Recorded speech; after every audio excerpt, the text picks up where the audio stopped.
Hi viewers, welcome to our channel. ప్రస్తుతం మనతో పాటు భరద్వాజ్ గారు సీనియర్ జర్నలిస్ట్ ఉన్నారు. వాడితో ఒకసారి మాట్లాడదాం. సార్ నమస్కారం సార్. నమస్తే అండి. సార్, ప్రభాస్ గారు అభిమానులు రాజాసాబ్ సినిమా కోసం అయితే ఎప్పటి నుంచో కూడా ఈగర్గా వెయిట్ చేస్తున్నారు. అంటే సినిమా వస్తుంది వస్తుంది ఇదిగో డేట్లు అని చెప్పేసి అనౌన్స్ చేస్తున్నారు, కానీ రిలీజ్ మాత్రం చేయట్లేదు. యాక్చువల్గా సినిమా నిన్న రిలీజ్ కావాలి, ఏప్రిల్ 10న రిలీజ్ అని చెప్పేసి అనౌన్స్మెంట్ చేశారు. కాకపోతే అది రిలీజ్ అవ్వలేదు, దానికి సంబంధించిన ఎటువంటి అప్డేట్స్ ఇవ్వలేదు. దీంతో ఫ్యాన్స్ మొత్తం విపరీతంగా డైరెక్టర్ మారుతి గారిని ట్యాగ్ చేస్తూ పోస్టులు పెట్టేశారు, ఎక్కడ సినిమా, ఏది సినిమా, అప్డేట్ ఏంటని. అప్పుడు ఆయన మళ్ళీ రియాక్ట్ అయ్యి సినిమా కొద్దిగా పని ఉంది, తొందరలో అనౌన్స్మెంట్ డేట్ ఇస్తామని చెప్పేశారు. మరి ఆయన ట్వీట్తో ఈ ఇయర్ సినిమా ఉంటుందా లేదన్న డౌట్లో అభిమానులు పడిపోయారు సార్. మరి సినిమాకి సంబంధించి అప్డేట్ ఏంటి సార్? మరి ఉంటుందా ఈ ఇయర్లో, ఉండదా? మీ ఒపీనియన్ ఏంటి సార్? అంటే జనరల్గా ఏ సినిమాకి సంబంధించి అయినా ఒక అప్డేట్ ఇవ్వటం అనేది బాధ్యత. ఇది అభిమానులతో లింక్ అయి ఉన్నటువంటి వ్యవహారం కాబట్టి ఖచ్చితంగా ఇవ్వాలి. ఇవ్వకపోతే వాళ్ళ రియాక్షన్ వైలెంట్గానే ఉంటుంది, అలాగే ఉంది కూడా. ఈ వైలెంట్ రియాక్షన్కి ఒక రకంగా కారణం ప్రొడ్యూసర్స్, అలాగే మారుతి కూడా. అయితే మారుతితో ప్రాజెక్ట్ ఏమిటి అని ఆ రోజుల్లోనే ఆయన ఓకే చెప్పిన రోజే ఒక చర్చ జరిగింది బయట. అయితే మారుతితో ఎందుకు అంగీకరించి ఉంటాడు సినిమా అనేది, దానికి సంబంధించి ఒక స్టోరీ ఉంది. అదేంటంటే ఆయన వరుసగా కొన్ని ప్రత్యేకమైన పాత్రలు చేసుకుంటూ వెళ్తున్నాడు. బాహుబలి తర్వాత ఆయన ఇమేజ్ మారింది. ఆ మారిన ఇమేజ్ మేరకు లార్జర్ దాన్ లైఫ్ అనే పద్ధతిలో క్యారెక్టర్లు డిజైన్ అయిపోయి వెళ్ళిపోతున్నాయి. అది ఏ సినిమా అయినా కానీ, సలార్ అయినా అలాగే ఉంది, ఆదిపురుష్ అయినా అలాగే ఉంది. అంటే ఒకప్పటి హోమ్లీ ప్రభాస్ కనబడటం లేదు అనేటువంటి ఒక వెలితి ప్రభాస్ అభిమానులతో పాటు సినిమా అభిమానులు కూడా ఫీల్ అవుతున్నారు.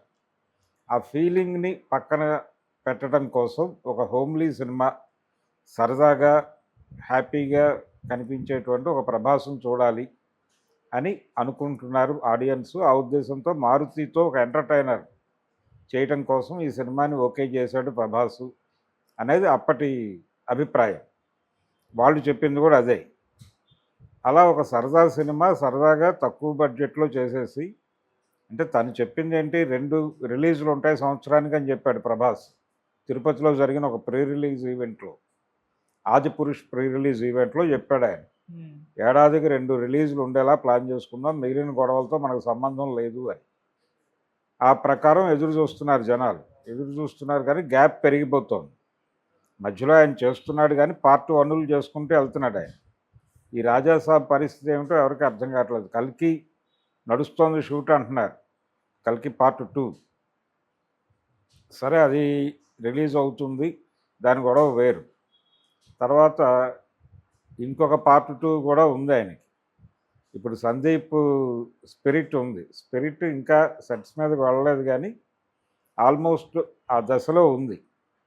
ఈ హడావిడి మధ్యలో ఆయన, అంటే సలార్ 2 ఉంది, సలార్ 2 చేస్తున్నాడా లేదా, సెట్స్ మీద ఉందా లేదా అనే దానికి అప్డేట్ లేకపోయినప్పటికీ ఆ సినిమా ఏదో టైంలో ఉంటుందిలే అని ఆడియన్స్ అనుకుంటున్నారు. దాదాపు 6 సినిమాలు అతని చుట్టూ రొటేట్ అయి ఉన్నాయి, ప్రభాస్ చుట్టూ. ఈ 6 సినిమాల్లో ఈ రాజాసాబ్ ఒకటి కీలకం. ఇదేమో లోకల్ మార్కెట్ని టార్గెట్ చేస్తుంది, లోకల్ మార్కెట్ని స్ట్రెంథెన్ చేసుకోవడం కోసం ఈ ప్రాజెక్ట్ చేస్తున్నాడు ప్రభాసు. ఒక సరదా ప్రభాస్ను చూడబోతున్నారు ఈ సినిమాలో అని మొదట చెప్పారు. కానీ నెమ్మదిగా దీని రేంజ్ పెరుగుతున్నట్టుగా కనిపిస్తోంది.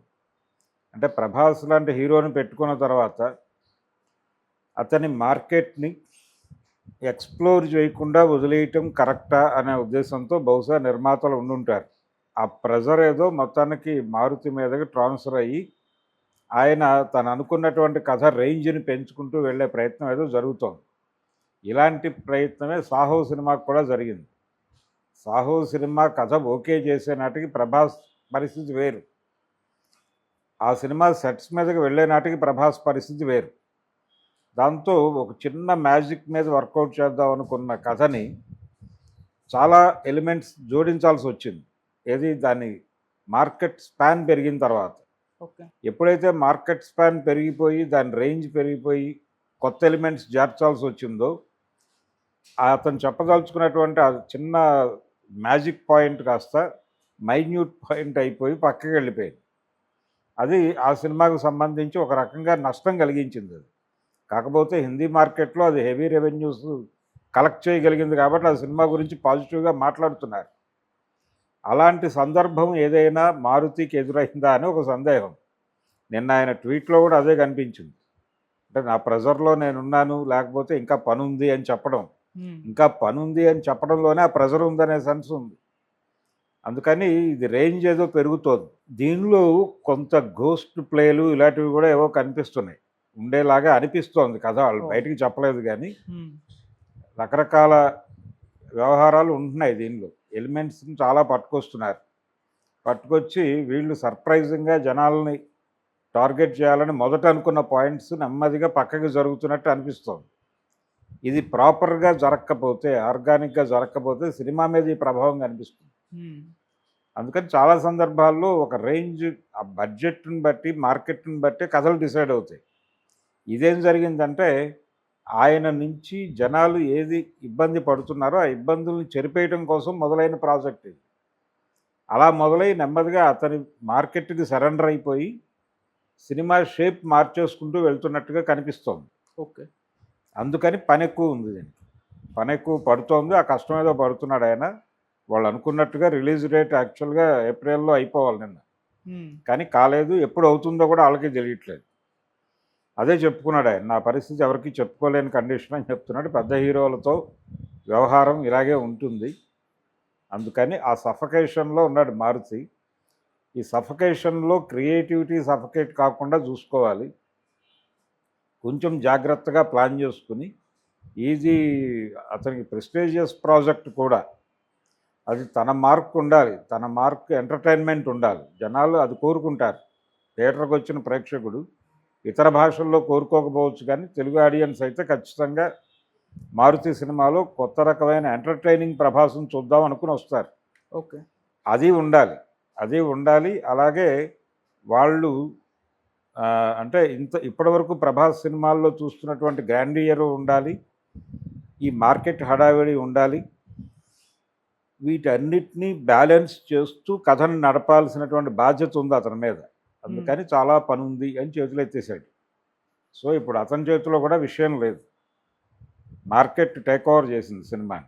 ఓకే. అంటే ఇది ఇప్పుడు లోకల్ మార్కెట్ని బేస్ చేసుకొని తీస్తున్న సినిమా అంటే పాన్ ఇండియన్ రేంజ్లో తీసుకెళ్తారు అసలు? లేదు, ఇది కూడా అదే మార్కెట్ ఎక్స్ప్లోర్ చేయాలి అనేటువంటి ఆలోచన మొదలైన తర్వాత ఎందుకు వదిలిపెట్టాలి అనుకున్నప్పుడు ఆటోమేటిక్గా సినిమా రేంజ్ పెరుగుతుంది.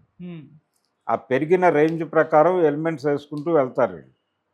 ఆ వెళ్ళినప్పుడు దాని ఒరిజినల్ ఐడియాని చాలా ఎంబోజ్ చేయాల్సి ఉంటుంది.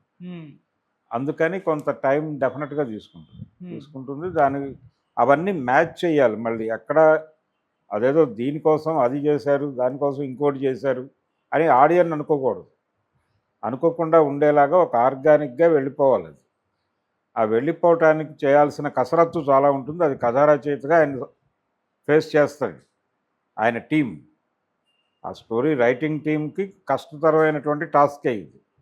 మరి ఆ టాస్క్ని వాళ్ళు సక్సెస్ఫుల్గా చేయగలిగితే సినిమా బాగా బయటకు వస్తుంది. లేదంటే కనుక ఆడియన్స్ని ఇబ్బంది పెట్టే సినిమాగా మారుతుంది. ఓకే. ఆ సినిమా కనుక ఇబ్బంది పెడితే మారుతి కెరియర్ మీద దాని ఇంపాక్ట్ చాలా ఉంటుంది. అందుకని తన్ని తాను కాపాడుకోవడం కోసమైనా ఒక బెటర్ కంటెంట్తో బయటకు రావాల్సిన అవసరం ఉంది అతను. అందుకని మేబీ ప్రొడ్యూసర్స్తోనూ ఇతర అభిమానులతోనూ ఘర్షణ పడుతూనే